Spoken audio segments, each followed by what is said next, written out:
Are you hearing lots about fascia, but you're not sure what's real and what's myth? There's a lot out there, and it's tough to know who to listen to about these things. For example, we've all heard that fascia needs to be kept well hydrated, but have you actually seen any scientific literature that suggests that in a living human being, fascia gets dehydrated in the first place? A big part of the problem out there is that not many people are doing any research or verification of the claims that they're sharing before they share them. And fewer still are doing that revision and review and research for you. The question then becomes, how can you trust people and the information that they share out here on the internet? Who's teaching the good information and who's not? Especially when a lot of those people are simply sharing the things that they themselves see on social media without doing any checking into it at all. Like, if they're out there teaching that fascia gets dehydrated and then specifically needs to be rehydrated, how much of the rest of their stuff that they share and teach is actually trustworthy? Now, of course, it might not mean that everything that they share is untrustworthy, but it should at very least put a little bit of a seed of doubt in your mind and make you question the things that they're sharing more. Because when they haven't even bothered to check into the things that they're sharing with you, the information is only as good as the people that they got it from, and you don't necessarily know who they got it from. At that point, it's also pretty difficult to trace back and see who said what first. So the best thing that you can do is go directly to the science to verify these things.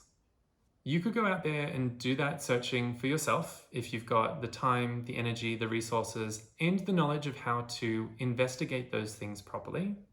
Or you could find a resource where that has been done for you. If you'd prefer someone else to do that legwork for you, whether as a result of time constraints or simply not being totally sure about how to begin doing the research for yourself, I've put together a webinar series that provides exactly that for you. It clears up commonly perpetuated myths, and it actually gets you excited about what the science does say and is saying about the fascia.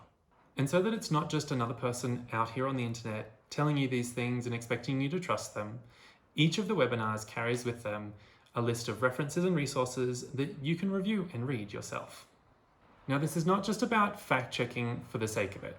This is about breaking the cycle of the perpetuation of misinformation and about knowing who to trust when it comes to seeking your education based upon understanding who's doing their due diligence and who's not.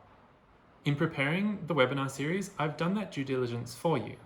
But again, I'm not asking you to necessarily just trust me. You can and you should question the things that I'm putting into these webinars. And in fact, you don't even have to wait until you get the webinar series. You can start right now. You can start investigating the things that I'm saying in this video. Head on over to Google Scholar right now and search, "Does fascia get dehydrated?" in order to see whether or not it does indeed get dehydrated and need to be rehydrated in a living human being. Well, what did you find? Did that add any water to the seed of doubt that you might have now about fascia and the things that you're hearing about it out on social media? Because it should have. It also should make you ask the question, what other things have I heard about the fascia out on social media that also are not backed by science?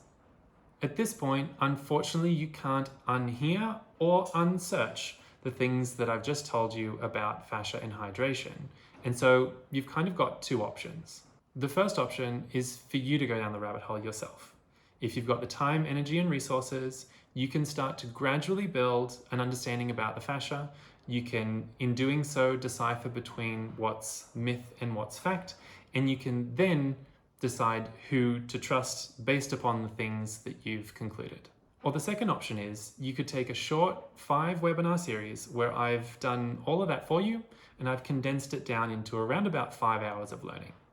If you're going down the rabbit hole yourself, just a heads up, it'll probably take you a few weeks, maybe even a couple of months, to build that baseline understanding of what the fascia is and what it isn't. Instead, if you're intrigued about the webinar series, even for the time saving alone, it's well worth the investment. Because instead of paying something along the lines of $20 to $30 per hour for this type of content, which you could normally anticipate for such a resource, for the next few days, I'm offering it for $47 for the full 5-webinar series. That works out to be less than $10 per webinar.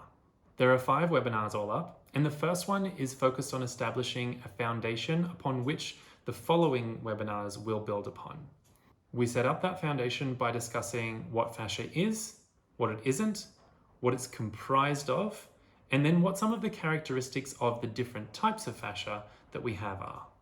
In the second webinar, we tackle the famous discussion of the fuzz.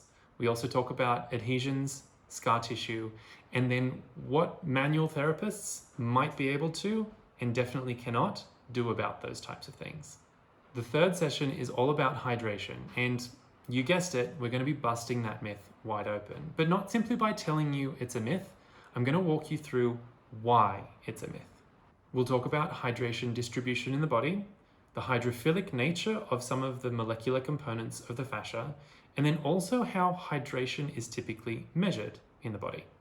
This is also the space where we talk about fascia and hydration and the sensation of feeling well, the sensation of stiffness, and we relate that to the conversation around mobility. In the fourth webinar, it's all about fascial contraction, when and how it happens, and whether or not we can actually perceive it happening, whether we can feel it happening in our bodies. This is also where we tackle some ideas around fascial release and fascial unwinding, and whether or not a practitioner of any type of manual therapy is likely to be able to feel such a thing in someone else's body. This webinar is also where we talk about stretching in the fascia, and also where we incorporate an example of fascial contracture, being frozen shoulder, into the mix. We then wrap it all up nicely in the fifth webinar with a deep dive into the world of fascia and communication.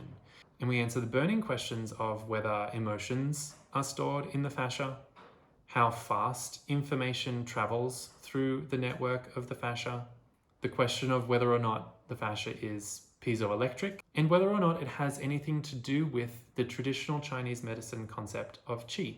Rest assured that you'll finish this series with your bases covered for the next time that you encounter misinformation out there. Yes, one part of the idea is obviously to help you reduce the spread of misinformation out there about the fascia. But another deeper element of this webinar series is designed to hone your senses of critique and reasoning, which are both entirely understated abilities out here on the internet. It'll essentially give you the tools and confidence to go out and question things a little bit more. And it'll give you a baseline understanding of the human body and help to inform other educational choices you make in the future for yourself, and deciphering who to take those educational opportunities with. So if you'd like to be on top of your game and have a more detailed understanding of the fascia, and better yet, be able to discern better between your future teachers based upon whether or not they've done their own due diligence in sharing education, sign up below and I'll send you the first webinar right away. Every 2 days after that, I'll send you the next one right to your inbox. There's no time limit for you to watch them or any limit to the number of times that you can watch them, but there is a time limit to the deal of getting them all for only $47. So hit the link below to get started, because also, you wouldn't really want the FOMO of knowing that other people in your field have this understanding and you don't have that yet. Let's get started.